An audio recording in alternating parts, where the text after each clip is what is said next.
Good evening, ladies and gentlemen. Welcome to the second podcast of The Mouse Says the Butler Didn't Do It. We are in the first book by the title of A New Hope Thanksgiving in Chapter 4. When last we met, Storm was walking along the Pennsylvania towpath at the canal in the area of the eastern Pennsylvania along River Road, just above Washington's Crossing State Park, and heading for the village of New Hope. He was remembering the things that had happened with his mother's murder and being transferred to his father, and then to deal with what was going on in his father's world that he was brought into the drugs, the prostitution, and finally the flight from the building where his father's business apartment was, to be taken in by someone he knew nothing about, by the name of Iceberg. Chapter 4. The teen lay back as the drizzle of rain started on his tent. He closed his eyes to try to think, but the only thing that came to him was the morning after. He had no idea how he'd gotten where he'd woken up at. He still didn't know how Iceberg had gotten him into the house and up the steps to the bedroom, or how he fixed his shoulder and splinted the wrist and forearm. Storm had woken the next morning of Monday in a warm bed in the house facing McPherson Square. His shoulder hurt, his arm was splinted from his hand to his elbow. The note laid next to the bed with an envelope on the table. He picked it up and read, "Storm, don't go wandering off. You can visit the square, and I recommend the library if you are careful. Don't talk to nobody on the street there. They all are on drugs. There's a hoagie in the refrigerator for you. Your train leaves for Bristol at 7 a.m. Tuesday morning. You will be on it. I will make sure. Read what is in the envelope on the train, not before. Iceberg." Storm had gotten a nice hot shower and realized his arm was badly broken, but someone had put his shoulder to rights. However, he knew he needed a doctor for the forearm and the wrist that were in the splint. When he walked into the kitchen, Iceberg leaned against the counter with a glass in his hand. Ice rattled as he poured himself a drink from a bottle of Grey Goose. He motioned with the glass. "Dat arm, I fixed your shoulder. Ain't no good with bones. It's gonna be fixed tomorrow. How's the pain?" He was a tall, older man who looked to be in his 60s, as gray flaked his close-cut, full beard. "Hurts," but Storm admitted.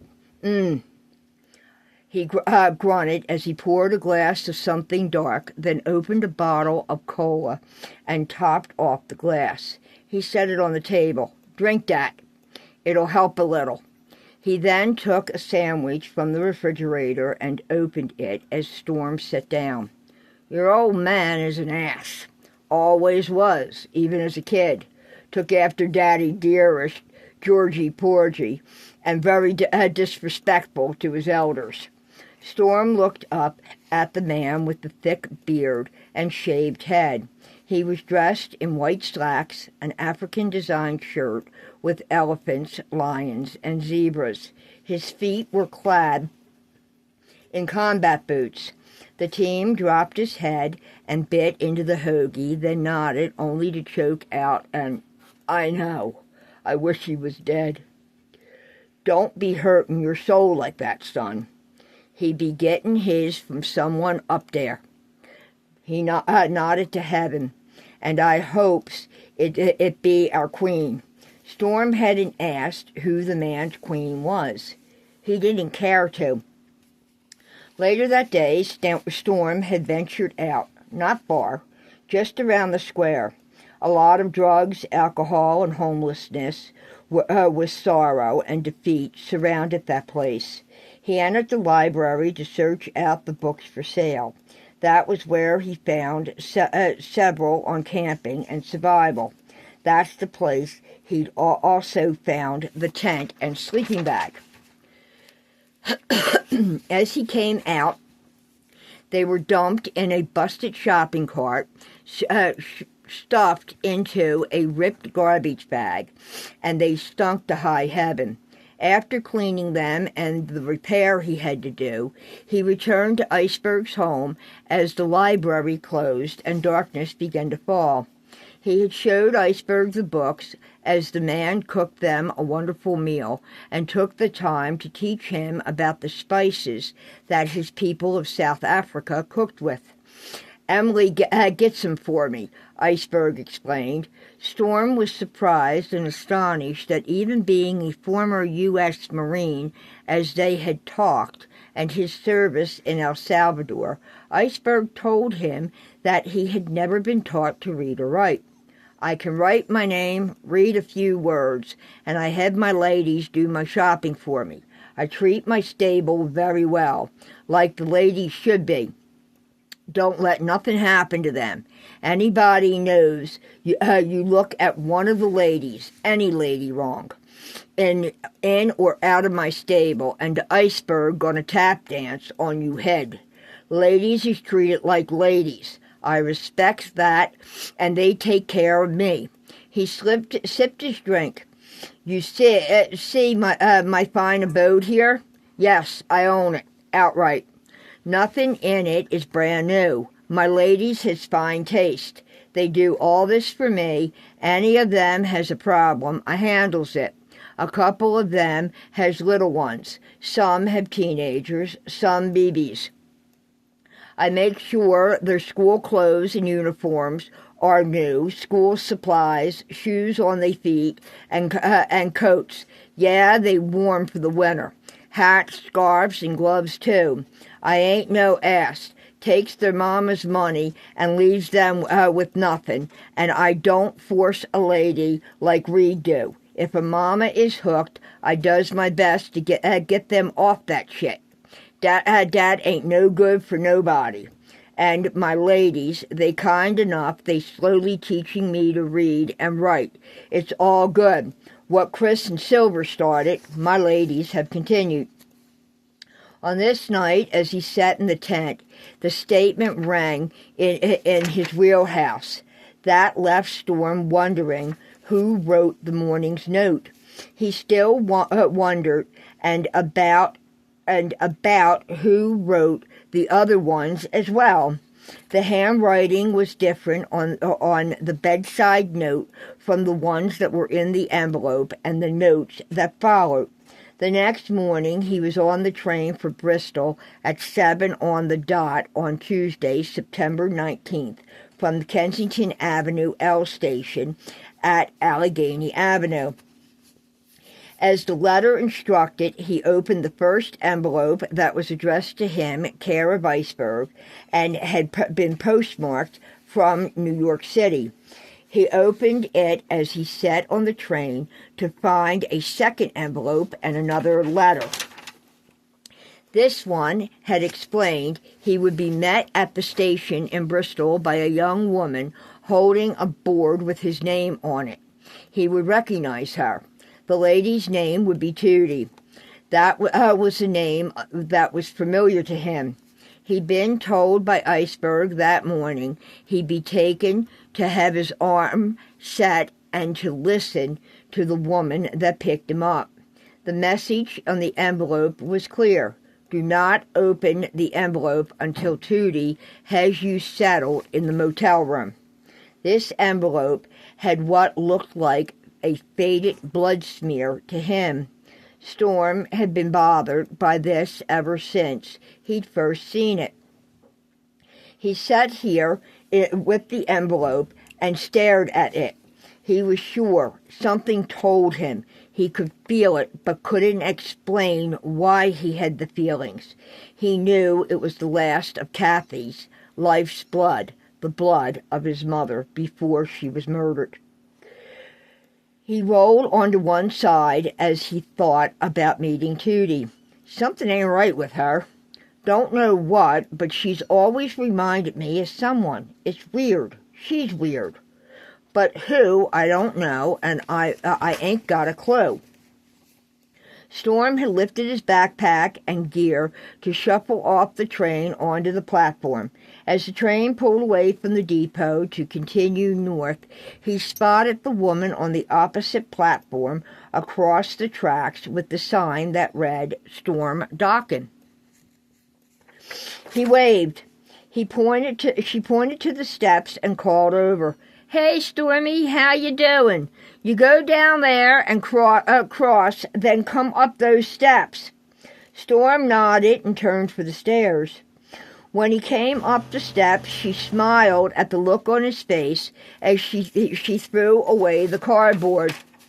Smells down there, don't it? Yeah, like my old man's buildings at Stairwell. Oh, that's gross, Tootie laughed. It's really good to see you again. Dad gave me orders. I'm to get you to the hospital, then the motel to recover and rest. We'll take it from there.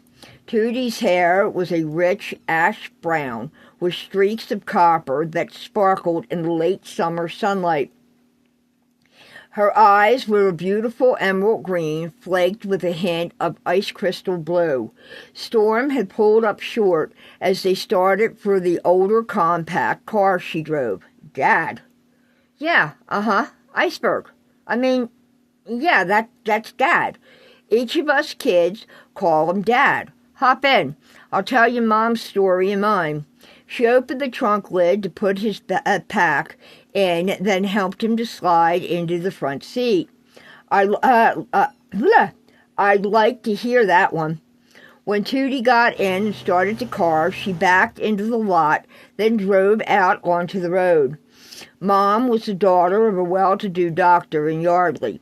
When she got pregnant with me at age 14, they kicked her out to save face. She was thinking about killing herself when she got to the bus station in Philly.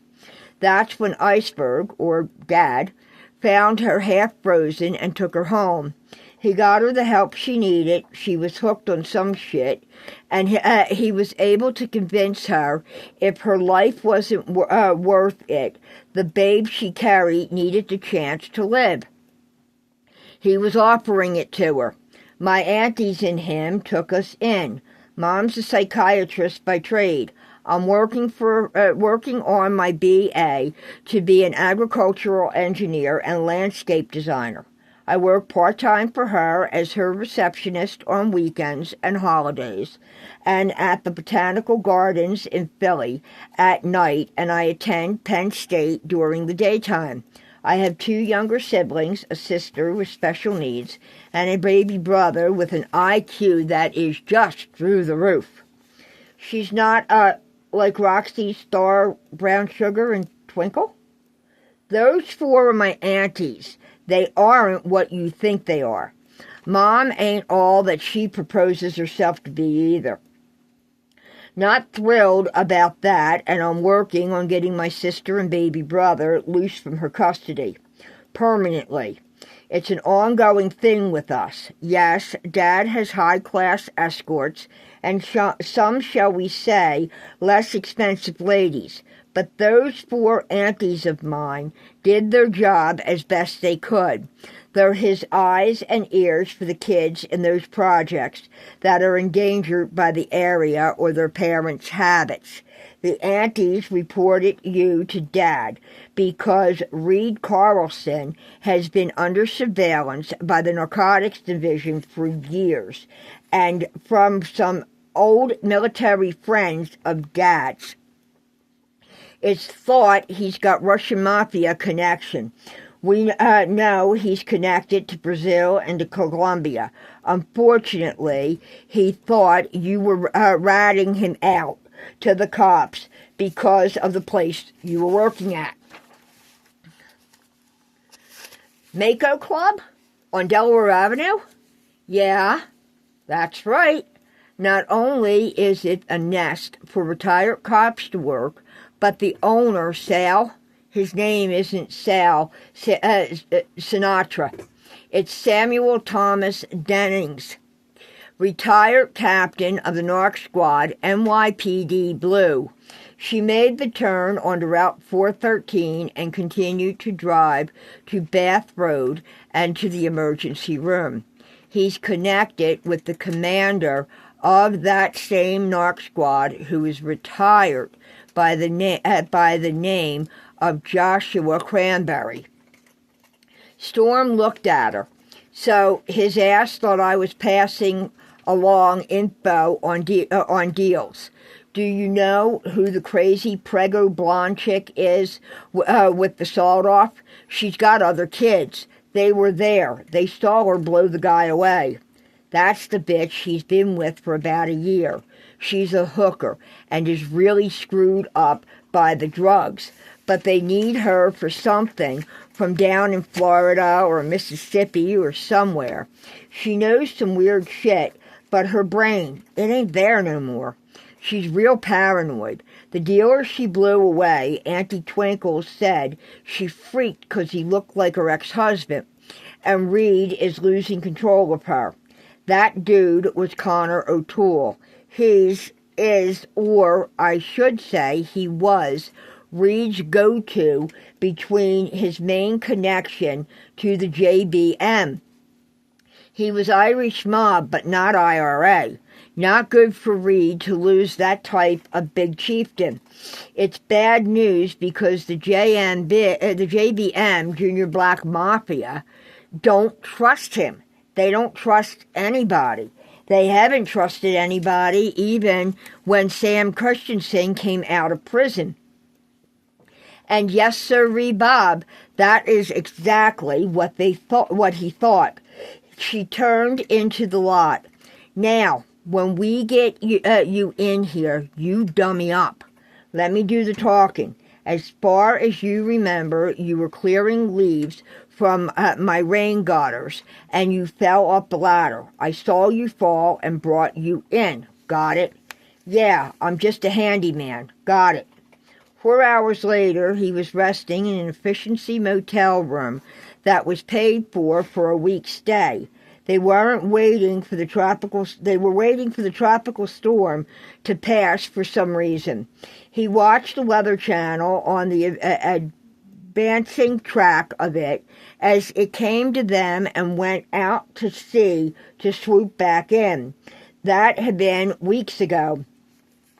Tonight, he laid here in the woods. He listened to the wind pick up and the rustle of leaves left the trees that were left on the trees in late November. Chapter 5. Storm listened as the rain's soft trickle dripped from the leaves onto the tent. It started to rain not too long after he had eaten. Storm rolled on his side to light his battery candle. He had things he needed to still compartmentalize in his mind, like the week's stay at the motel. How it had been uneventful until the night before he was to leave. The call that had come into the room was from Tootie. It was really strange and off. Not like her at all, and something was going on in the background. He figured it out on the day she picked him up. Her boyfriend, fiancé, or whatever the hell he was, and his brother were on shit and had drugged her or something. There's been a slight change in plans, Storm. I have some personal stuff I need to handle tonight, so I won't be able to take you out of the motel until the day after. I paid for an extra day for you to stay. It'll all work out. There was a giggle and laughter in the background. that wasn't from her. It was male. And the sound of the two male voices as if they were drunk or high on something. "Will you two stop it?" she growled at whoever was behind her. Fine, but remember, check out is 11 in the morning. If I'm not out, it costs you another day's rent. We'll be there, promise." And there was a giggle again. "Guys, stop it. Don't. Or the two of you can get the hell out." He then heard a slap of a hand against flesh. "You just come on, baby. It's getting late." I'm so sleepy all of a sudden, Storm." "She shall see you then." That voice sounded so snooty. The phone call ended. "She's in a situation that ain't good. I wonder if Iceberg knows, or does she hide it from Dad? More than likely, it's hidden, like most of that shit. I get a chance, I'm telling the man. I know what was said and what I heard." He eventually opened the envelope in private. Inside was the name, address, and an old key to a padlock. The name he recognized and knew quite well. Polar Poppy, short for Papadopoulos, his parental great-grandmother. The address was for the huge house he was remembering, a massive mansion actually once owned by her and his great-grandfather, Theo. It set off of Route 32, River Road, just north of New Hope, Pennsylvania. It was known as the Crystal Heart Lodge Inn, Bed and Breakfast. As far as he knew, the property of 285-plus acres was in the care of a man named Mandula and the Mandula Foundation, who, he also knew, Reed despised. Dumbass Reed lost it to a poker hand and a lot of his family's money on that deck of cards. That's why he was never able to keep up on child support shit and claimed he was living below poverty levels, which, was, of course, bullshit when he could afford the kind of cars he had and a paid driver named Reginald. Storm laid on his back to stretch out. His legs trembled, and he thought of the morning of September 26th, the day after he was supposed to be out of the motel. Chapter 6. Storm closed his eyes as he laid there. It had been 10:45 and still raining in Pennsylvania when he finished packing and was getting worried. Earlier in the week, he'd spent time on a rainy day on a deserted Mill Street in Bristol Borough, checking out the area. Storm had come across an Army-Navy surplus store. He was looking for something to help hold some of the extra clothing he'd purchased at a small thrift store on Polk Street. There wasn't anything he could really use in the storm, but as he was leaving, the owner told him, "Check the dumpster. If they ain't flooded, I had some duffel bags with holes in them tossed out there. They may still be there." Storm did as suggested and found out that when put inside one another, gave him what he needed. Tuesday, he had his bags ready and was fitting his tent and sleeping bag into place when a frantic knocking, actually a pounding, on the door ensued. "Storm! Storm! Open the door!" He unlocked it to have Tootie and some guy rush in, and she grabbed his bag. "Who's he?" "Watch it, boy. I'm her fiancé, if you don't mind. Thurston W., please. I need to get him to..." "The hell you will. He gets dropped off in Morrisville. No further. I will not have my fiancé and future wife being any part of this type of business any longer. This is unacceptable for the soon-to-be wife of a son of a political party member who grew up knowing the Kennedy children over summers. So, as your Mr. Ego, you think it's okay to hit her? Storm reached out to lift Tootie's chin and looked at the bruised jaw. How dare! Why don't I call a cop? Or better yet, her daddy, Iceberg? The man flinched. Thought so. You talking about you? The Kennedys, huh? You mean the dumbass who killed his pregnant wife and her sister in a plane crash because he thought he didn't need to use the cockpit instruments in the middle of a storm? He crossed his arms over his chest. How dare you? That was JFK Jr. Yeah, so? Or the dumb one who crashed into a tree while he was skiing with his mistress and left his wife to find out about the affair when they both showed up at the hospital at the same time, just before his death. His hands went to his hip. Thurston W. took a step back. How's this one for you? My great-grandfather talked about the old bastard that was drunk with his secretary and private assistant and drove his car off the bridge at Chappaquiddick and sunk his car in the pond and then left the scene of the accident to leave her to drown. He killed her. He should have been charged with manslaughter. Or the fact that President Kennedy gave chlamydia to his first lady, and more than likely that's the cause Jackie Bouvier Kennedy Onassis was to lose their unborn son Patrick because he was screwing around with anyone he could smuggle into the White House while in office, including Marilyn Monroe. He shared her with his younger brother Bobby. Storm, now is not the time. Indeed, you're lucky she's taking you anywhere at all. Hey, I can walk. Or maybe I should give Dad a call and tell him we're running a day late because someone wanted to party hardy the day I was supposed to be out of here, and into the night we were supposed to leave.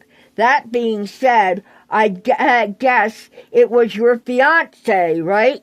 Then I heard you hit her over the phone call. How about that? Maybe I'll even call him and tell him I need a lift. Thurston W. looked wide-eyed. His chin hit his chest. Storm! You wouldn't, would you? Tootie started to gather bags and drop them onto the floor. What? Maybe I will, maybe I won't. I fucking should, though. Your dad don't tolerate shit like that with his ladies. What do you think his reaction will be when he finds out his daughter's been belted by an asshole like him? Back his high and mighty ass up, or I'll do it for him. Get into the truck, get out there, and duck down. Storm pulled on his jacket and didn't bother to ask a question. He was ready to get out of here anyway. He just moved. Tootie threw the backpack and duffel with his tent and sleeping bag in the bed of the truck, then ran back into the room to do a sweep and return with the trash bags from the bath, desk, and kitchenette.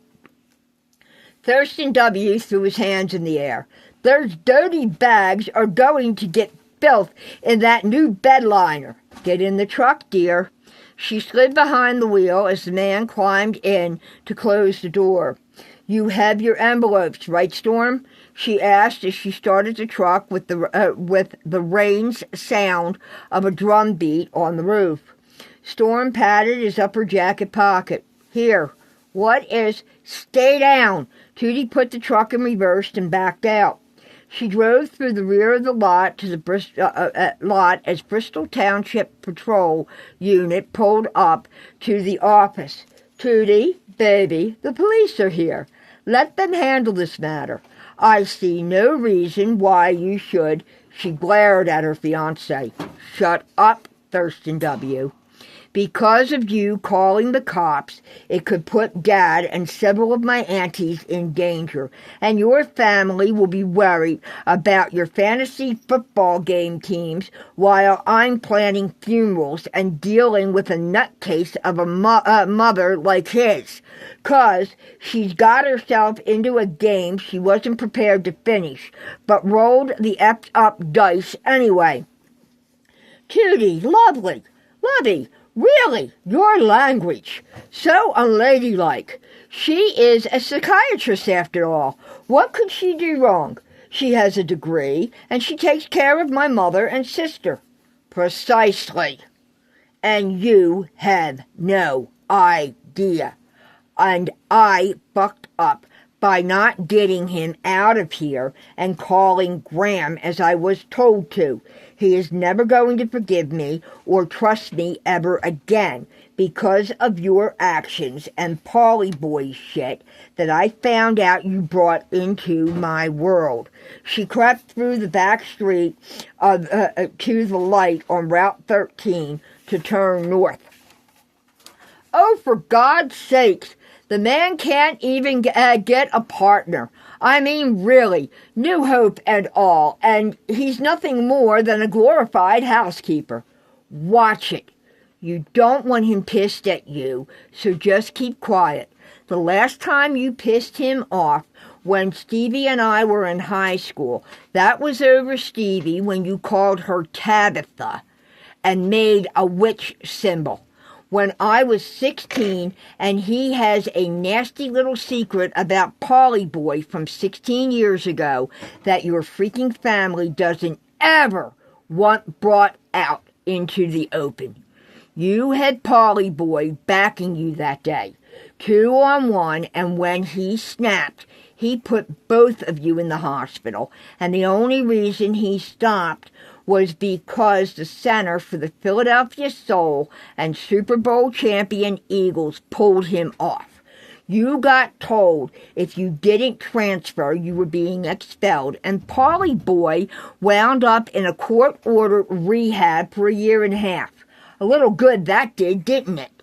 And now I found out Daddy's boy, like the Prez's kid, is a fucking junkie. And when you had to come face-to-face with her father, brother, and fiancé, that's why you graduated from Maryland, not Pennsylvania. Mommy wanted you out of here to save your father's political rear end, as her ass was finally able to marry him, after all the years he cheated on his second wife with her. It didn't last, did it? She glanced in the mirror. Storm, Reed is hunting for you. He called you in as a runaway. Reed? Why? She nodded. I'm taking you only as far as Morrisville. No further. We are finished with this. Thurston W., you created part of the situation by demanding to spend the night with me, and I worked to find you and Polly Boy both in my bed, and I do not know how that happened. I got a whopping goddamn friggin' headache to where I can't think straight, my chest is pounding, and I hurt in places. I fucking find out you or he. If I had not, and Polly hadn't showed up, stoned and gotten you plastered to where you two had to sleep it off for 18 hours, and then brilliant you chose to be holier than thou and make a call to try to get you a gold star. If I had not left him in on your insistence that, oh, Lovey, he only has a joint, to which it turned out to be laced with PCP, and you and the two of you were dropping acid, and I woke with a goddamned hangover and never had a drop of alcohol. we would not be in this shit you got me into, and then dug it deeper with your drunken bullshit of letting your drugged-out brother, Paulie boy, know what was going on. He traded info for his drugs and a debt he owed to Reed Carlson. He is never welcome in my home again. He shows up, and I will have Dad destroy your daddy dearest political career, as he's the friggin' draft dodger that is not known about and now claims the name of a deceased Canadian commando who died and his body was never recovered from Vietnam in 1973. Not to mention what the fuck he pulled with my little sister. I am bringing charges on that. You wouldn't. He's my father's oldest son. He's legitimate. He shows up ever again, even though if you even think about letting him into my home after what he's done, he's a dead man, and I will turn Graham loose on him. Storm, Morrisville okay? Can you hike it to New Hope with your feet, hips, and backs? I'll lead anyone who follows away. Like hell. Shut up! Lovey dear, sweetheart, I cannot go into New Hope. You know what I was told, even with Father being a... Why? 'Cause you're afraid you'll get your ass kicked out of you and your life destroyed? And the fact that somebody's looking to hand you your head on a silver platter? You're afraid of this guy named Graham, ain't you? Tootie, who's going to wear the pants in this relationship? This dude Graham sounds pretty damn cool. Storm shrugged. It'll take me a while, but yeah. Why is he looking for me, though? Dad said your mother was holding something.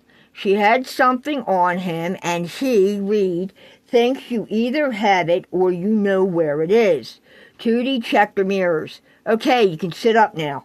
Dad thinks there's more than one thing he's after. Storm pushed himself up in the back seat.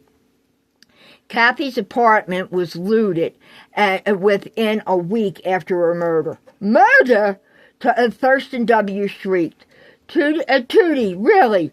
Lovey, you cannot involve my family in a murder. Mother would just die. The scandal of it all. Shut up, Thurston howled the third, before Lovey there decks your ass. Storm batted him in the back of his perfectly trimmed but very outdated mullet. Tootie bit her lip but couldn't contain the snort as she glanced at Storm in the mirror, then back at the road. Storm, Reed told my auntie she died of cancer and he got stuck with you. Storm just shook his head.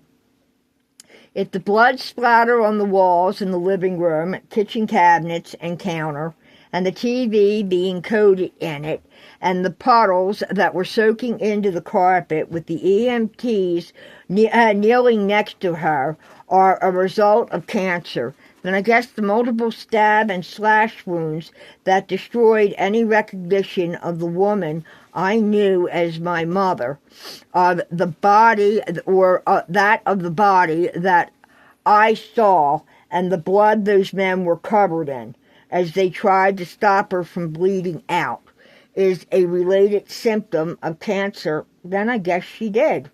That would be true then. But something is telling me Reed was there, and probably returned to tear the place apart and see if he could find whatever the fuck it is he's looking for. And once Thurston W. pressed the power window, rain poured in as he leaned out the window to vomit.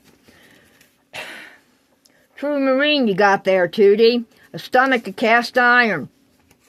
He'd shaken his head in disbelief. My mother, Kathy, May have not been the best woman in the world, and God only knows what the hell she gotten herself into this time, and why Raphael Jose Martinet had taken off before Independence Weekend was over. But damn it, Tootie, she didn't deserve to die like that. No one does. Whoever murdered my mother didn't just murder her, they butchered her in her own home after what you after what you just said. It may have had something to do with whatever she was withholding from Reed. And knowing her dingbat-ass self, she was probably trying to blackmail him or one of his clients. Storm had squeezed his eyes shut and let the tears fall. Now, in the middle of November, he stated, "Damn it." She couldn't keep it together with a nice guy like Will Clark. And he was a good guy. He was even trying to get proper medical for both of us by putting us on his insurance policy from his job. They divorced, and after a year, she went back to Reed. Then on to 4 different bozos. Finally, I thought she had something with Raphael. I really did. But Reed showed up Memorial Day with that broad she knew. She sent me to a neighbor, and Raphael was gone by July 4th. He could almost feel the cool September breeze on his face from the window being down, and hear Thurston W. say, "But my word, Honey Pooh there, we have to get you out of this situation, or my political career could be damaged, and Father can't have that.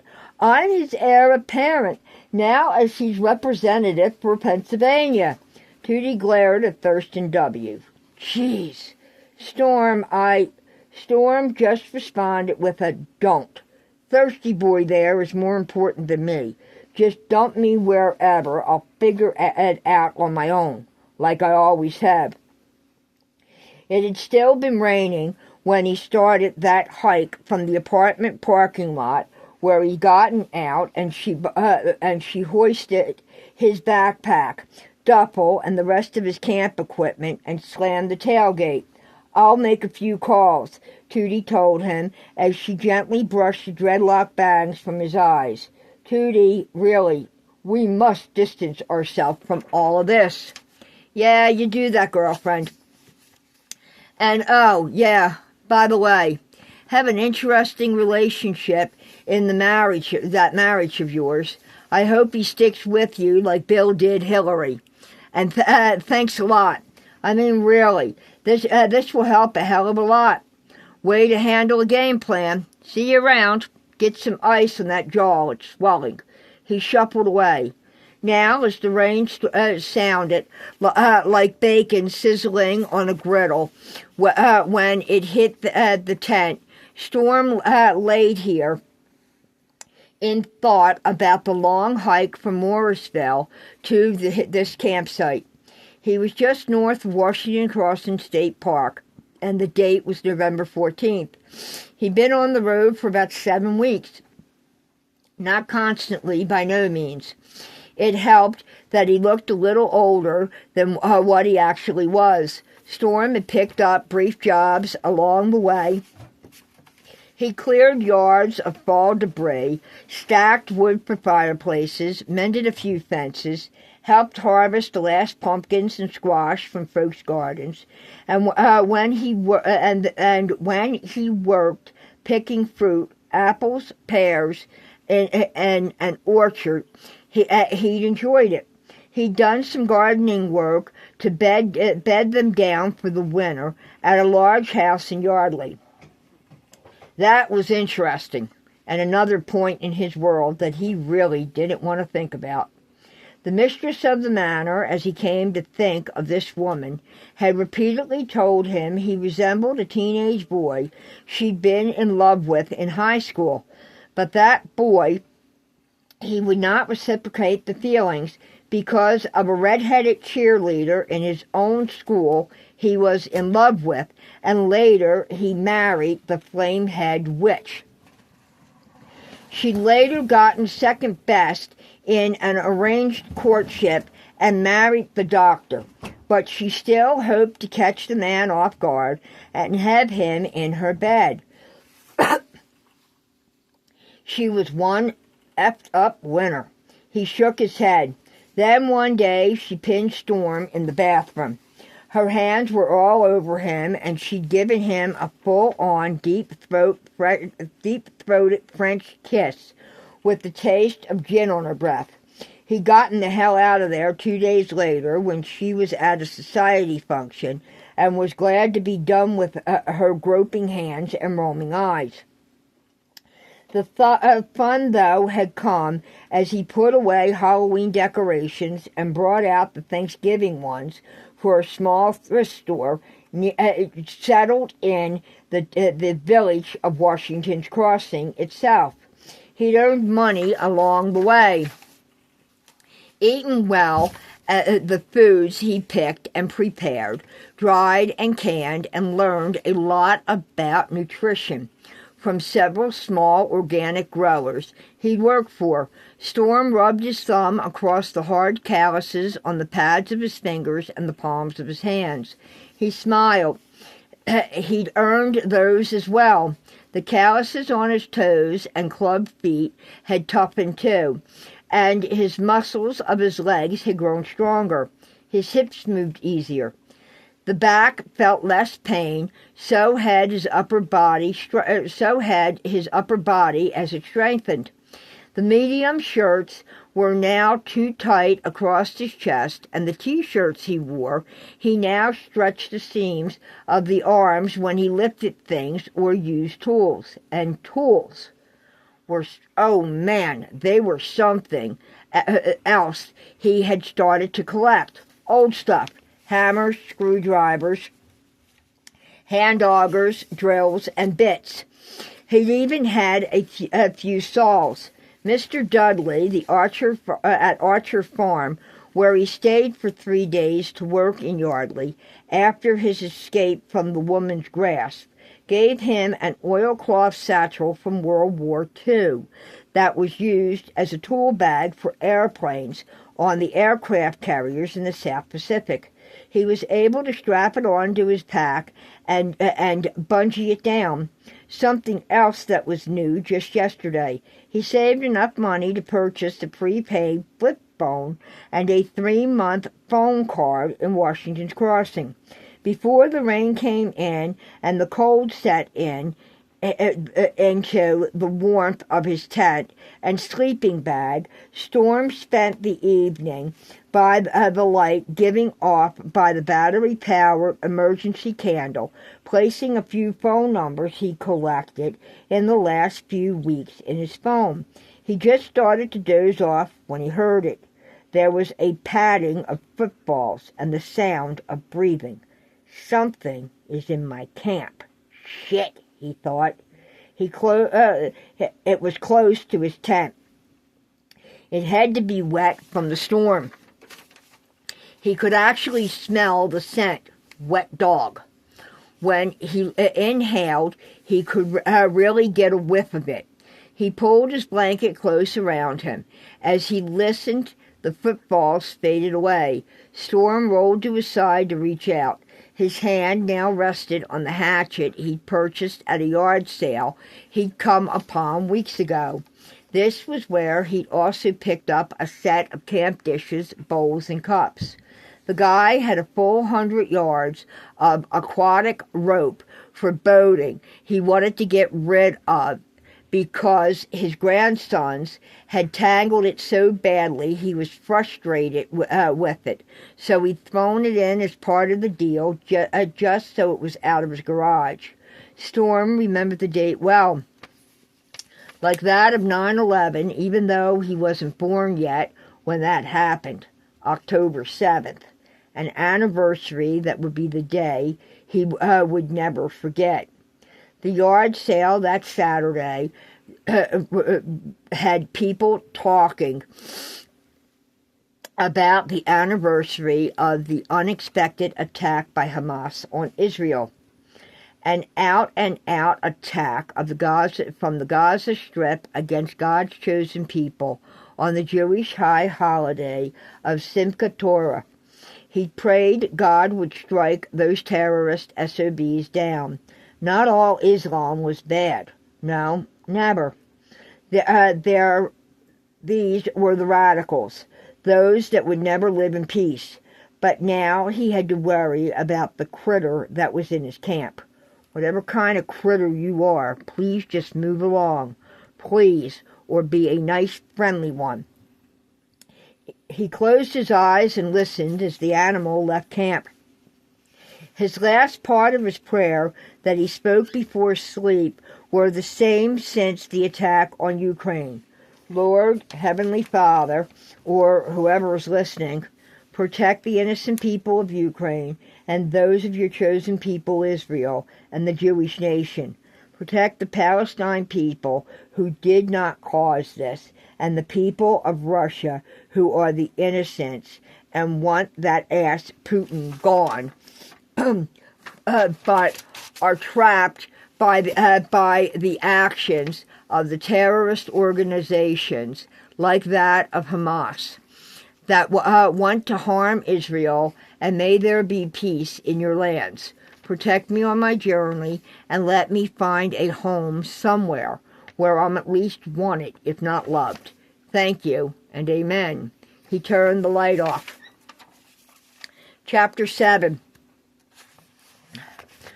Frost covered the leaves that lay on the ground when Storm opened his tent flap on November 15th. The temperature had dropped through the night.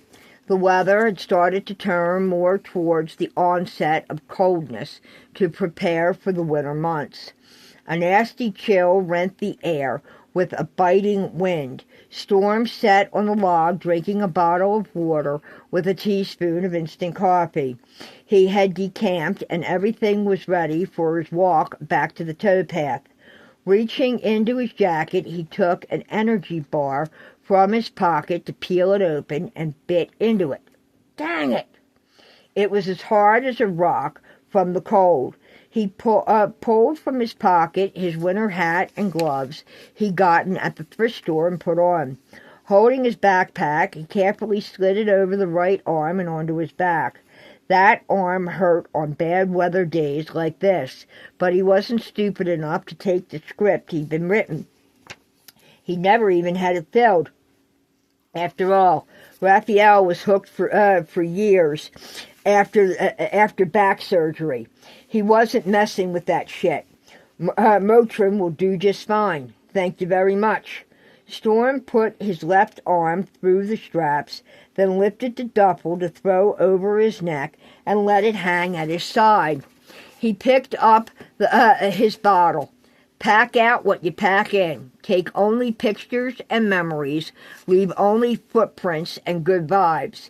He smiled at his grandma's saying as he took his first steps and remembered the trail hikes with the large dog that he sometime rode as a child.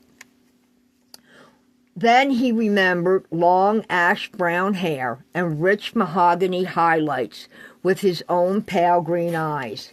They were hers, his grandmother's. 5 minutes into the hike, he could see River Road, Route 32, as Storm broke the tree line and turned north so he could cross to the towpath. Rising in the east was the morning sun as it broke the horizon over the New Jersey woods. Storm's right side of his face, his shoulder, and his arm started to warm through the nip of the biting cold as it was still in the air from the shadow of the trees and the remaining leaves that hadn't fallen yet. The calls drew his attention to the field of a farm where the corn had been harvested and a crow or raven sat in a tree with its mate. Thanksgiving is less than 2 weeks away, he sighed. Where the hell will I be, I wonder? Then he heard it, a different sound of crunch of leaves and the snap of a stick that sent the crows or ravens into flight. Out of the corner of his eye, he saw something move in those woods. Not something. Something. things, more than one, but he couldn't see how many. Against one, he might have a chance. Up against two or more, doubtful. A pack, no way. His hatchet was hanging from his belt of his pack. Don't try to run, Storm. Hell, with the hip displacement, club beat, you'd fall flat on your face, and they'd be on you in a heartbeat. Slow and steady. The survival book says slow pace, keep watch, and make noise. If it's a deer, it will bolt. If it's a bear, it will more than likely wait for you to move on. They don't want a conflict any more than you do. Just keep your eyes open. He continued on with his hike. Whatever it was following him now. He kept pace.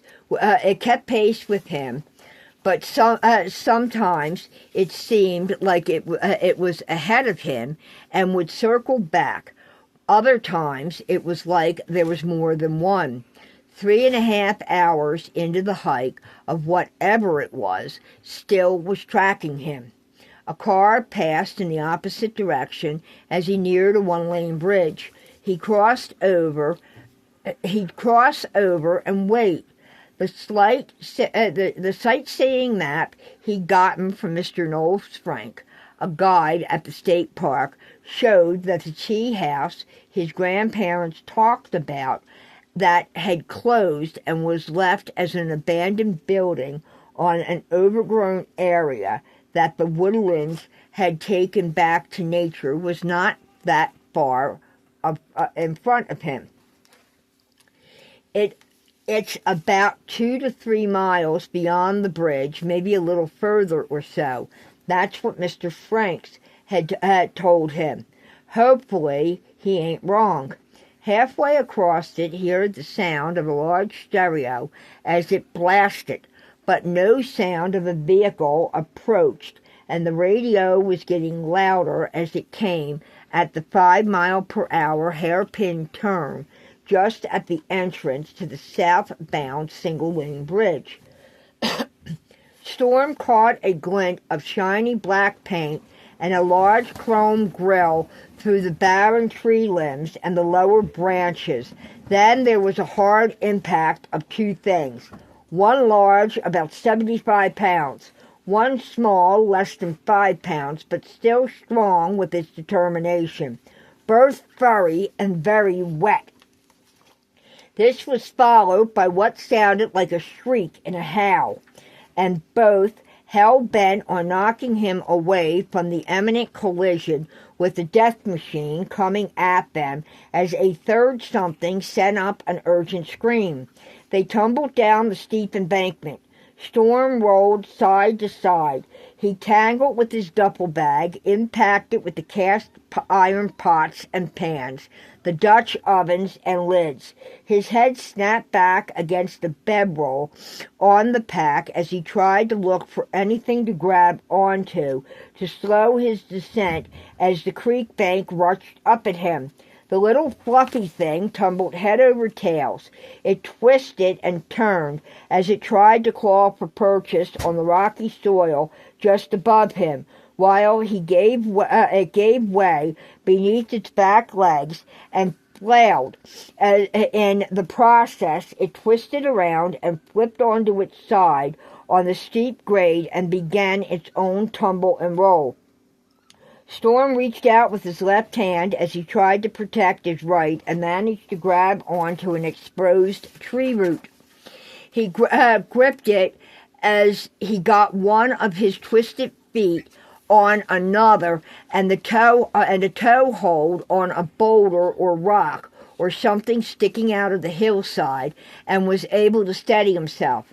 With a screech and a yelp, the tiny fluffy thing slammed into the top of Storm's bedroll, almost dislodging both of them as his grip loosened.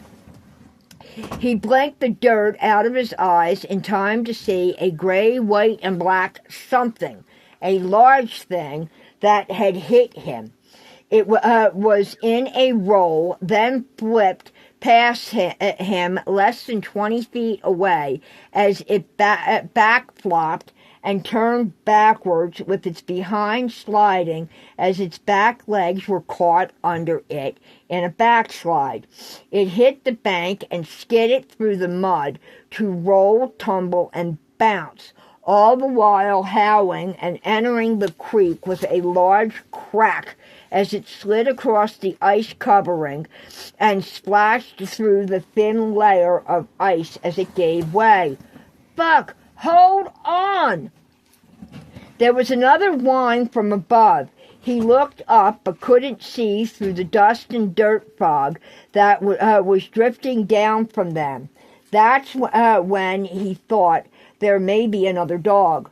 Storm pulled himself up to realize the furry thing that was struggling to gain its footing from on top of him and that it was now loose. It had succeeded and was a small, long-haired, blonde dog and it was now heading down the hillside to attempt a rescue of its much bigger buddy. He stopped to look over. It stopped to look over its shoulder and barked up at the tree line of the hill near the roadway. Then turned to continue down to the creek bank. "Please don't tell me one of their buds got squashed by those assholes while they were trying to save my ass." Storm let go of the roof and created an orchestrated slow slide down the hill to the bed of the icy creek bank. As he gained his feet, he quickly untangled his duffel and backpack and took out his rope. He spotted the wet dog, or was it some kind of wolf hybrid? Storm couldn't tell until it looked at him. It had the most beautiful blue-green eyes he'd ever seen. "Are you a wolf dog?" He looked at the size of the feet. They were huge. "You're too big to be a husky or a Malamute. And you got way too much fur. Just stay there. I'll help. I promise. I'm coming." It lay panting on the small island-like piece of land where it had managed to pull itself onto. The little dog ran back and forth in a frantic pace along the bank and watched, then barked again up at the hillside. "Settle down, I'll get your bud." Storm tied one of the ends of the rope around a tree. The other he wrapped around his waist, leaving several feet beyond to use for the dog. The creek was going to be sick cold as well, but if he could get the dog back to this side, he could build a fire and dry them all off, get himself into dry clothes, and heat something for them to eat. If his luck would hold, the creek wouldn't be too deep. "I'm coming, hang on." He called to the dog once more. "You stay and stay dry. I don't need you wet too," he told the little dog. "Sit by my stuff." He raised an eyebrow as the little fluff ball went over and laid on his duffel to bark once more up the hillside towards the road. "Good, now stay." There was the sound of gravel as it shifted above them and pebbles tumbled down the hill. Storm turned his attention to the large dog. "I'm coming for you. I'm on my way." He sat down for a moment to take his orthopedic footwear off. Then his hat, gloves, and finally his army jacket. The first step into the icy creek froze his toes. Midway out to the little island, he was in cold water to his knees. As he navigated the rocks and silt and dirt and twigs, brambles and sticks on the bottom with his twisted feet, as the water started to climb up his thighs. That's when he noticed the ice crystals that had formed in certain parts of the dog's coat. "I'm coming and we'll get you nice and warm, promise." His next step sent him waist deep in frigid water. There was a winding from behind him, one from above, and a barking started from the tree line as the large black SUV ran past the bridge once more, then turned around some distance off and barreled south with what looked like it could be one of the police cruisers from the village of New Hope following him. Shit, there's three of them. Good. At least it's alive. No, stay, he called to the little dog on the duffel as it sprang to its feet. Then from the island came a splash, and a wake of ice-cold water doused him to the chest, causing him to take several steps back. As he did, he started to backpedal and go off balance. He lost his footing and went completely underwater. He heard a muffled splash. Storm pushed himself up off the bottom of the creek for his head to break the surface of the water. Holy shit! Wow, that's fucking cold. The large dog popped up in front of him. Okay then. He swallowed hard. The dog paddled towards him. With frozen fingers, Storm got the rope around the dog's chest, and together, with the dog paddling and him pulling on the rope with the little fluff ball holding the other end of the rope in its teeth and tugging for all its tiny body was worth, the little thing helped them as they made the creek bank. Storm shivered as he untied them, then removed his wet clothes and pulled 2 towels from his pack. He dried off and dressed quickly, then toweled down the dog. Storm looked at the hillside he'd fallen down. Then he spotted something as it slid and half somersaulted and rolled into a tumble sauce to come sailing at them. There was a yelp as dirt, pebbles, dead grass, and leaves came at them, along with another funny-looking little, almost hairless dog that was the oddest he'd ever seen, with only a tuft of floppy hair on its head and the tip of its tail. Otherwise, it was completely fur-bare as it crashed through the bushes and brambles and landed 5 feet away from him. "Are you all right?" he asked when the dog recovered from its landing. It stood to shake itself and settled in with its buddies. Storm looked up at the area they'd fallen down once more. "That's way too steep for me right now. Let's make a fire and get warm." He checked his watch. "Shit, it's wet and it's not waterproof. Well, there goes $5 down the drain. 4 o'clock. We may be camping here tonight, guys." He pulled on the warmest clothes he had and layered them, then put a pair of socks on, then his orthopedic shoes, so he could gather some leaves and twigs. The 2 little dogs watched and tried to pick up several sticks, but the long-haired one limped as it brought one over. "You're hurt. Lay here. After I get the camp set up, I'll look at your paw." Storm started the fire and pitched the tent, then laid out 2 extra blankets. "I sure do hope y'all don't have fleas." He chuckled as he poured water into a pot for the dogs and checked the little one's foot.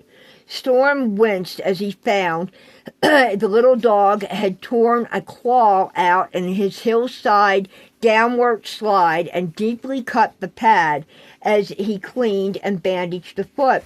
The other little girl had received a lot of tiny cuts and scrapes from her somersault rolled down the hill on her little hairless body. He now tended them and discovered she was a spaded female. The fluffy little one with the long hair was a fixed male teacup chihuahua. As he was checking out the big dog, he stepped back. "You guys need names. Let's see." He thought for a while. That night they were baptized with their special names. Free, for her free-spirited way she looked. The little guy was lucky to have landed on his bedroll to slow his tumble and prevented him from landing in the creek and getting seriously hurt. Of course, he became lucky. And his big girl turned out to be a female who was now Her Royal Highness, his Lady Lobo, for the pride and dignity she held herself in. Storm opened 4 cans of beef stew and put them in a pot on the fire. As it heated, he opened his map. He looked closer at its key. Hey, there's a trail that runs along the creek. If we follow that, it will take us up to the hiking trail near the river. Wait, that's the canal and the towpath. No road or no cars or trucks.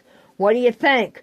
Lady Lobo was curled up by the fire, asleep, and Lucky was at his side, while Free lay in his lap under his cowboy sweatshirt and tucked into it for warmth. He dished out the warm stew. Lady Lobo was done in an instant. Lucky was a little slower. Free brought up the rear, but they all finished before he did. In the end, he washed the bowls after they had made a thorough cleaning of them and put them away to tamp the fire. They crawled into the tent for Storm to settle in the sleeping bag. Lucky wriggled his way into the bag with him, and Free shared the pillow under the warmth of a small beat-up throw blanket. Another find at the thrift store, while Lady Lobo stole both the blankets. Storm threw the shelter blanket over his sleeping bag to give them extra warmth. Before he knew it, he was asleep. He didn't even know the black SUV returned after they had been warned by Officer Cheryl Crowley and W.W. Smythe about loitering in New Hope as it stopped on the bridge. Lady Lobo's senses picked up on it, though, and she growled. Her snarl alerted the little two as a beam of light passed the camouflage tent, missing it by merely 5 feet. The dogs lay in wait. If they needed to attack and defend, they would. Loyalty meant protecting what protected them. This human pup was theirs to protect. That's the end of it for tonight, folks. And as you can see, we have a kitty cat visitor up on the top. That's my Nix. The other 2 cats you saw last night were Normal and Girl. Thank you for visiting with us at The Mouse Says the Butler Didn't Do It. Please, if you wish to hear more, join us again in our next podcast. Please hit the like if you wish and subscribe to the channel.